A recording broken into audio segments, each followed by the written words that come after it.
अस्सलामुअलैकुम, मैं हूं Mohammad Waqas and welcome to our YouTube channel Mohammad Waqas academy. उम्मीद करता हूं कि आप सब लोग खैरियत से होंगे और इंटर टेस्ट यूनिवर्सिटीज़ में इंटर टेस्ट के लिए भरपूर तैयारी कर रहे होंगे। आज मैं आपको दो बातें बताने वाला हूँ, असल में दो चीज़ें बताने वाला हूँ। एक तो वो हैं जो फ़िज़िक्स के न्यूमेरिकल यूनिवर्सिटी ख़ास तौर से एनईडी यूनिवर्सिटी और दाऊद यूनिवर्सिटी में भी रिपीट होते रहते हैं। जो एनईडी यूनिवर्सिटी का जो कंटेंट होता है वही दाऊद यूनिवर्सिटी का होता है, शायद आप लोग जानते होंगे। नहीं भी जानते तो तकरीबन सेम होता है, 60 से 70% सेम ही होता है। अगर आपने एनईडी यूनिवर्सिटी की तैयारी कर ली तो दाऊद की समझो हो गई तैयारी।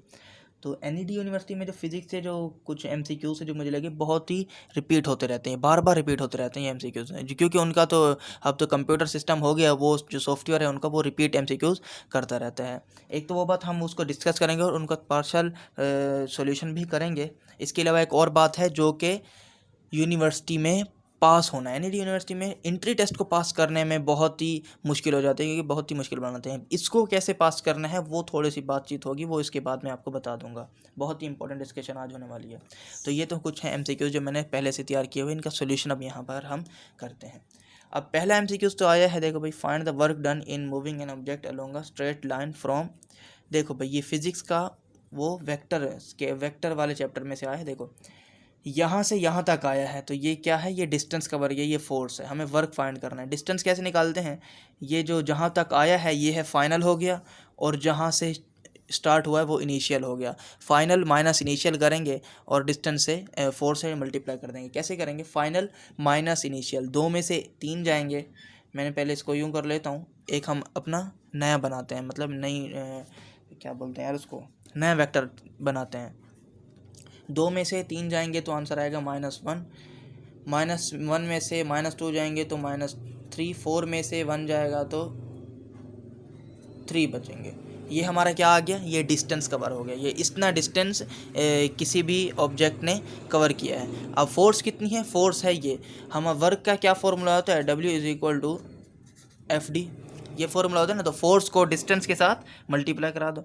अब इसको इसके साथ मल्टीप्लाई करा दो, जो आंसर आएगा वो इनमें से कोई एक आंसर होगा। मल्टीप्लाई कैसे कराना है, आई के साथ होगा, जे के साथ होगा और के के साथ होगा। इतना तो शायद आपको मालूम ही होगा।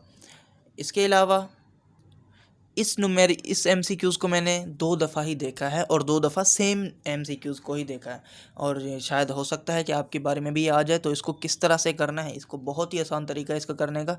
हमें क्या फाइंड करना है, how much distance cover by the body from T0 to T2 second तक करना है। दिखने में बहुत ही अजीब और बहुत ही मुश्किल लग रहा है, लेकिन है इंतहाई आसान न्यूमेरिकल है, सॉरी एमसीक्यूज़ है। हमें टोटल डिस्टेंस फाइंड करना है कि जितना कवर हो रहा है बॉडी से। अब देखो, अगर हम इसे टुकड़ों में डिवाइड कर लें, कैसे टुकड़ों में डिवाइड कर लें, कुछ इस तरह। अब ये देखो, ये ट्राइंगल बन गई है ना, ये ट्राइंगल बन गई, और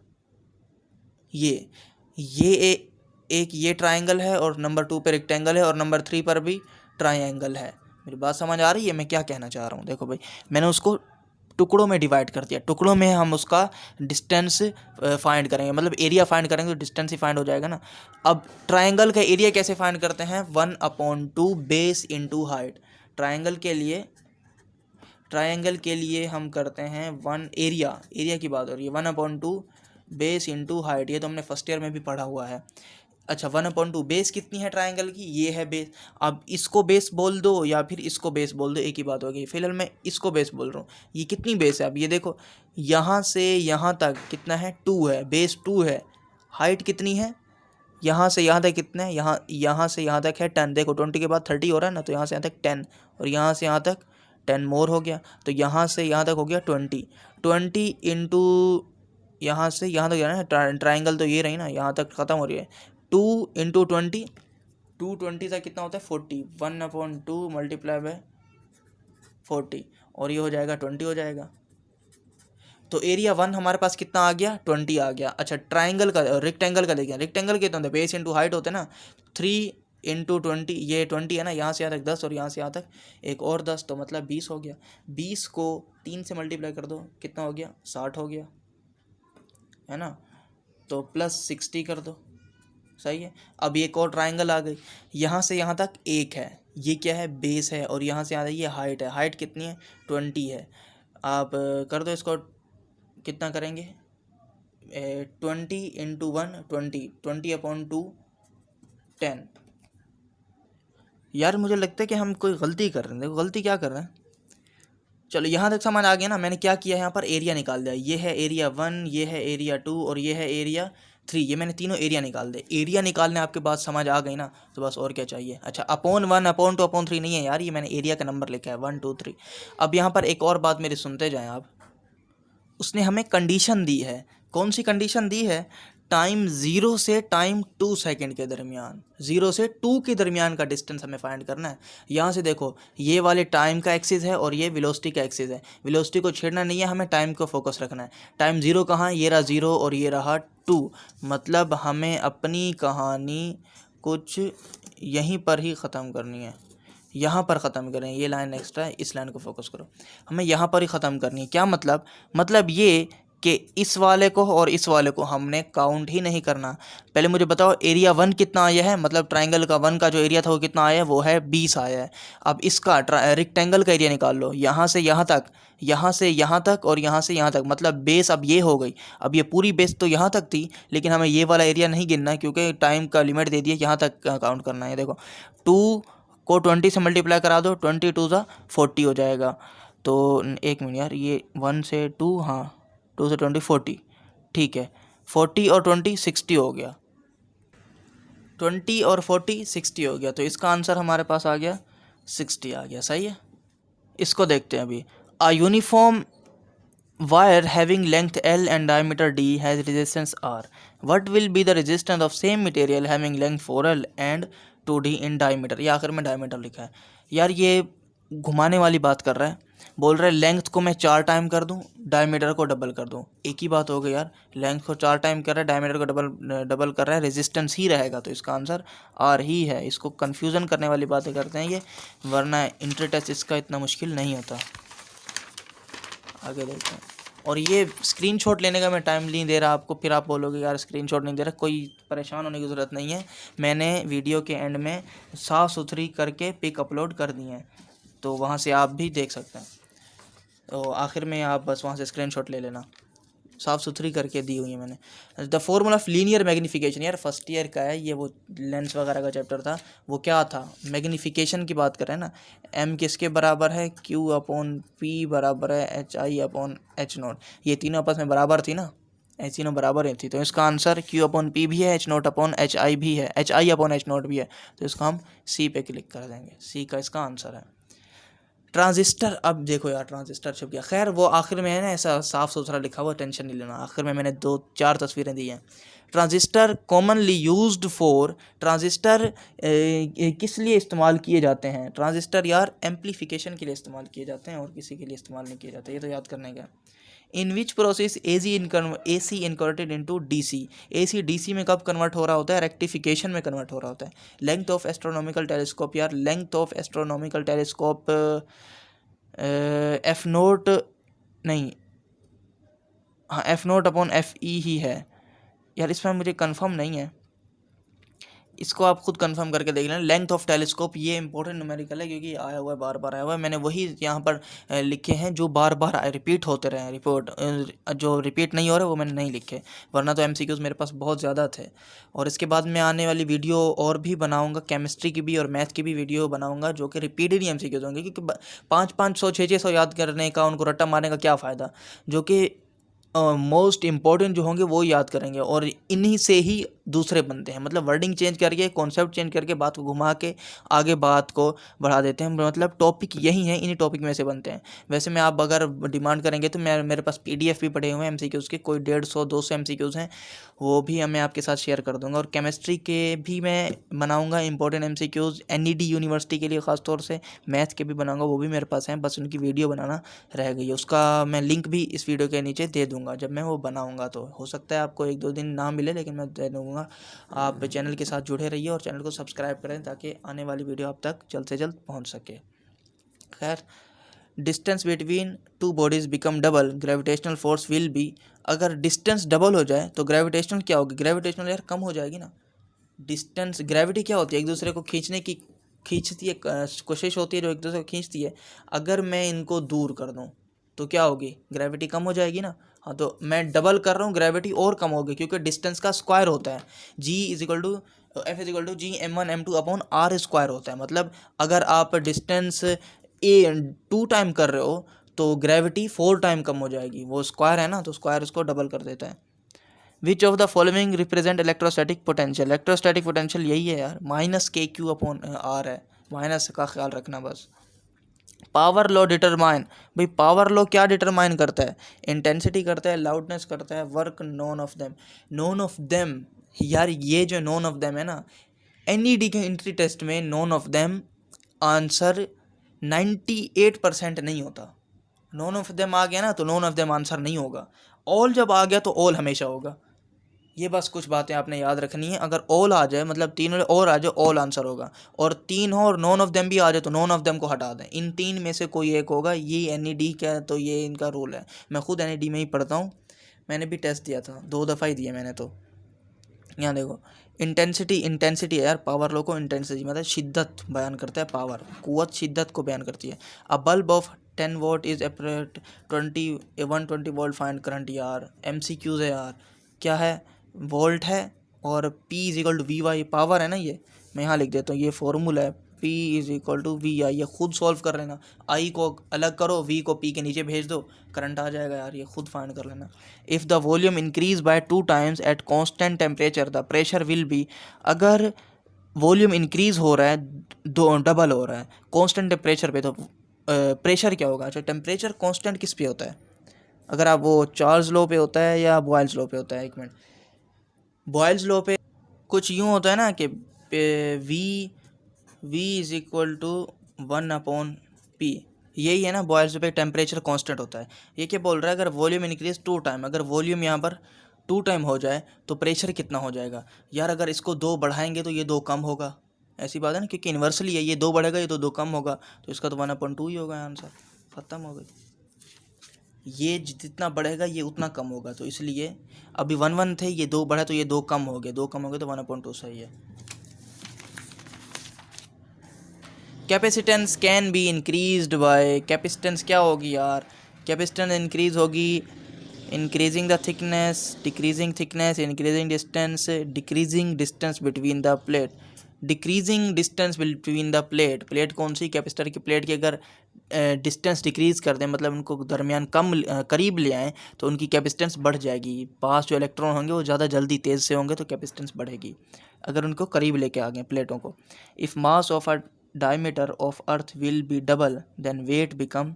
अगर मास ज़्यादा हो जाए, मास नहीं, मास ऑफ डायमीटर नहीं यार, इफ़ डायमीटर, यार कुछ अलग उल्टा सीधा लिखा हुआ है, मैं इसको उर्दू में एक्सप्लेन कर देता हूँ। उर्दू में यही कहना चाह रहा है, अगर डायमीटर डबल हो जाए अर्थ का तो अर्थ का वेट कितना हो जाएगा, ऐसी बात है ना। इफ़ मास एंड डायमीटर, अच्छा दोनों बात करें यार, मास और डायमीटर अर्थ का डबल हो जाए तो वेट कितना हो जाएगा। अरे भाई ये फिर वही घुमाने वाली मैं कह रहा हूँ ना, ये एनईडी में बच्चों को घुमाया ज़्यादा जाता है। वो असल में वो चेक कर रहे होते हैं कि भाई कितना ये इसके अंदर, उसको क्या बोलते हैं यार, वो मेरे पास वर्ड जहन में नहीं आ रहा। काबिल, 3 इडियट में जो वो आमिर खान बना फिरता है, बोलता रहता है काबिलियत काबिल बनाना है। वो बोलते हैं काबिल है या नहीं है, ऐसे रट्टा मार के तो नहीं है, मतलब कॉन्सेप्ट, इसके कॉन्सेप्ट आ गया जहन में, कॉन्सेप्ट इसके क्लियर है या नहीं है। कॉन्सेप्ट क्या कहते हैं? मास भी बढ़ रहा है और डायमीटर भी बढ़ रहा है, तो वेट कितना होगा? भाई वेट सेम होगा यार, मास और डायमीटर एक साथ दोनों बढ़ाओगे तो वेट सेम होगा। वेट का फॉर्मूले से आप इसको हम प्रूफ कर सकते हैं, वेट सेम होगा। At maximum height vertical velocity become, भाई मैक्सिमम हाइट पे वर्टिकल वेलोसिटी 0 होगी। वर्टिकल वेलोसिटी कौन सी होती है? ये वाली वेलोसिटी ऊपर जो है, ये फर्स्ट ईयर है चैप्टर 3। मैक्सिमम हाइट मतलब जब वो टॉप पर पहुंच जाती है तो हम पढ़ते हैं कि यहाँ पर वेलोसिटी इसकी 0 हो जाती है। वेलोसिटी 0 हो जाती है ना, यहाँ पर आके थोड़ी देर रुकती है फिर नीचे आती है, मतलब यहाँ वेलोसिटी 0 होती है, मैक्सिमम हाइट पे वेलोसिटी 0 होती है, बस यही ये कहना चाह रहा है। When the temperature difference between source and sink is double, then the efficiency become increase हो जाएगी यार। सोर्स का और सिंक का टेम्परेचर डबल हो रहा है तो एफिशिएंसी इंक्रीज लाजमी होगी। आप ये चेक करके देख लें, एक दफ़ा टेम्परेचर 2 रखें, फिर टेम्परेचर 4 रखें, एफिशिएंसी इंक्रीज होनी है। Electric motor works on the principle of capacitor नहीं, इलेक्ट्रिक मोटर में कैपेसिटर का काम, मोटर में कैपेसिटर होता ही नहीं है यार, वो दूसरी जो छोटी मोटर होती है उसमें कैपेसिटर कहाँ होता है। फ्रिक्शन का बात ही नहीं, कपल वो घूमती, टॉर्क होता है उसमें, टॉर्क प्रोड्यूस हो रहा होता है, अंदर जो कोइल होती है वो घूम रही होती है, रोटेट कर रही होती है, तो टॉर्क प्रोड्यूस हो रहा होता है। Momentum in terms of wavelength में भाई मोमेंटम कितना है, वेवलेंथ में मोमेंटम है h/λ, हाँ h/λ है, सही है। वेवलेंथ में इतने, मैंने तो ये रट्टा मारा हुआ था इसलिए तो मुझे याद आ गया, h/λ है ना, वो वेवलेंथ में मोमेंटम है। Lenz law indicate direction of current की बात कर रहा है यार, करंट की डायरेक्शन बताते हैं, कौन सा है ना, लेंज लॉ है ना। इंड्यूस करंट, सर्किट करंट क्या यार, हर करंट सर्किट ही होता है। पोटेंशियल डिफरेंस इसने करंट की बात की थी, नॉन ऑफ देम तो होगा नहीं, तो इंड्यूस्ड करंट की बात कर रहा है, सही है, इंड्यूस करंट की बात की थी। Wheatstone bridge is more sensitive when, क्या हो जाएगा भाई, R1 सब इक्वल हो जाएंगे तो ये सेंसिटिव हो गया यार। व्हीटस्टोन ब्रिज पहली इसकी स्टेटमेंट यही है, पहले पेज के वो बुक में पहले पेज पे लिखी हुई है, सब बराबर होंगे तो मोर सेंसिटिव हो जाएगा, सही है। Photoelectric effect and Compton effect are supported as particle nature, हाँ सही है भाई, इन दोनों ने कहा था कि जो वेव है ना वो पार्टिकल नेचर की है। Rate of change of momentum is called force है यार, ये फोर्स की बात हो रही है असल में, ये कुछ ये है rate of change of momentum, F is equal to rate of change of momentum है ना, delta P upon delta T। ये फर्स्ट ईयर में हमने पढ़ा था, चैप्टर 3 में ही है, अगर नोट्स पढ़े हो तो आप वहाँ से देख सकते हैं। Light year is the unit of, यार ये बहुत ही आसान है और ये यूनिवर्सिटी में आता है यार, NED यूनिवर्सिटी में आया हुआ है। डिस्टेंस का यूनिट है यार लाइट ईयर, डिस्टेंस का यूनिट है बस, अब क्या करें। Which of the following is dimensionless, कौन सा इनमें से डायमेंशनलेस है, नॉन ऑफ देम तो होगा ही नहीं। अच्छा ये नोट नहीं लिखा हुआ, नॉन ऑफ देम लिखा हुआ है, ये तो है ना, होना ही नहीं है। और यही काफ़ी MCQ 60% MCQ में नॉन ऑफ देम का ऑप्शन लाजमी देते हैं। वो क्या होगा भाई, इनमें से कौन सा डायमेंशन लेस है। एंगुलर वेलोसिटी, भाई वेलोसिटी है ना, मीटर पर सेकंड वेलोसिटी तो है, भले एंगल में ही मार रही है, वेलोसिटी है, इसका यूनिट होता है। रिफ्रैक्टिव इंडेक्स का नहीं होता यार, रिफ्रैक्टिव इंडेक्स का नहीं होता, स्ट्रेन का भी होता है, रिफ्रैक्टिव इंडेक्स का नहीं होता। The unit of work is, work का यूनिट क्या होता है, देखो अभी थोड़ी देर मैंने पहले आपको कहा है, अगर ऑल है ना तो सारे ऑल होंगे बस, तो सारी मतलब इसका आंसर ऑल ही है, मतलब सारे ही हैं, आप भले आप चेक कर लो। अगर नॉन ऑफ देम होता तो हम इसको देखते ही नहीं, ऑल दे रहे तो मतलब सारे वर्क के ही हैं। जूल भी है, न्यूटन मीटर भी है, केजी मीटर पर सेकंड भी है। अब चलो बताते हैं। जूल तो आपको पता ही होगा, वर्क का यूनिट जूल है, एनर्जी का भी जूल होता है। न्यूटन मीटर कैसे होता है, अच्छा पहले बताओ वर्क का फॉर्मूला क्या है, हम फॉर्मूले से ही यूनिट बनाते हैं। वर्क का फॉर्मूला है FD, बताओ एफ का क्या यूनिट है, न्यूटन। डी का क्या है, मीटर, तो न्यूटन मीटर किसका यूनिट बन गया, डब्ल्यू का बन गया। अब KG metre per second, F is equal to MAD से हम अगर करेंगे ना तो यहाँ से हम ये वाला भी बना सकते हैं, क्या बोलते हैं यार, KG metre per second square, metre square पर सेकंड स्क्वायर बना सकते हैं। Conductivity of super conductor is, super conductor की कंडक्टिविटी इनफाइनाइट होती है। ये कुछ बातें भी होती हैं यार जिनको हम याद भी कर लें, याद करने वाली भी तो बातें होती हैं। Gradient is the velocity time graph between distance, हाँ डिस्टेंस का है, डिस्प्लेसमेंट वेलोसिटी एक्सेलरेशन नहीं, ग्रेडियंट डिस्टेंस का है। Diffraction is special case of polarization interference का है। डिफ्रैक्शन इंटरफेरेंस का स्पेशल केस है। Speed of light is 3 × 10⁸ metre per second in air water oil all. अब देखो फिर ऑल आ गई, ऑल आएगी तो आंखें बंद करके ऑल को लगा दो, वैसे देख भी लेते हैं ये बोलना क्या चाह रहा है। हवा में स्पीड ऑफ लाइट ही होती है, वह पानी में भी उतनी होगी, तेल में भी उतनी होगी। और 13 मैंने लिखा नहीं है, 13 मैंने अपने लिए लिखा है ताकि मैं आपको वो जो दूसरी बात कहनी थी वो याद दिला सकूँ, मैं खुद याद कर सकूँ, वो मैं बात भी मैंने बतानी है। वो बात ये है, आप सब माशाल्लाह से चाहते होंगे कि यूनिवर्सिटी में इंटर टेस्ट पास होने की ख्वाहिश होगी कि आप भी पास हों यूनिवर्सिटी में, NED में ख़ास तौर से दाखिला लेने की, बहुत जानी पहचानी यूनिवर्सिटी है। तो दाखिला लेने से पहले मैं आपको एक और बात बताता चलूँ, काफ़ी बच्चे फेल हो जाते हैं। पिछले साल 1 लाख बच्चों ने टेस्ट दिया था, 96,000 ऐसा कुछ दिया था, तकरीबन 1 लाख ने दिया था, लेकिन उसमें से सिर्फ पास जो हुए थे वो चंद 100 पास हुए थे।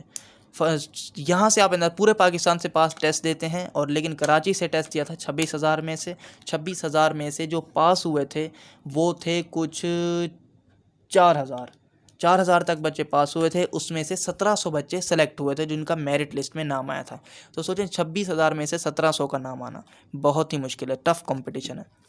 अब इस सिचुएशन में हम क्या करें? इस सिचुएशन में अगर पास होना है और मेरिट लिस्ट में नाम आना है ना, तो मेरी एक बात इस ध्यान में रख लो यार, 100% गारंटी है कि आपका मेरिट लिस्ट में नाम ज़रूर आएगा और नाम आप पास ज़रूर हो जाओगे। इंट्री टेस्ट आप क्लियर कर दोगे। 50% से ज़्यादा नंबर चाहिए होते हैं, आप 50% से ज़्यादा नंबर इंशाल्लाह ले लोगे। ये मेरी आपसे पक्का, मतलब मैं, आप लिख के ले लो बस मेरे से, कहीं से आप लिख लो कि भाई किसी ने कहा था, यूट्यूबर था, उसने कहा था मेरी एक बात सुन लो, 50% से ज़्यादा नंबर आ जाएंगे। वो बात ये है, मैं इस पे एक वीडियो बनाऊंगा कि हम क्या करें ऐसा कि इंट्री टेस्ट में पास हो जाएं। उस वीडियो को आपने लाजमी देखना है। अभी मैंने बनाई नहीं है, मैं वीडियो बनाऊंगा। इन सब यूनिवर्सिटी के जो इंट्री टेस्ट के पेपर, इन सब के डिस्क्रिप्शन में भी वो दे दूँगा।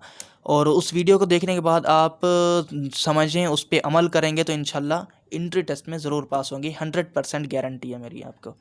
और तब तक के लिए आप चैनल को यार सब्सक्राइब कर लो। अगर ये वीडियो पसंद आई हो तो वीडियो को लाइक कर दें और बेल आइकन को प्रेस करें ताकि वीडियो आए तो आपको पता भी चल जाए कि वीडियो आ गई है।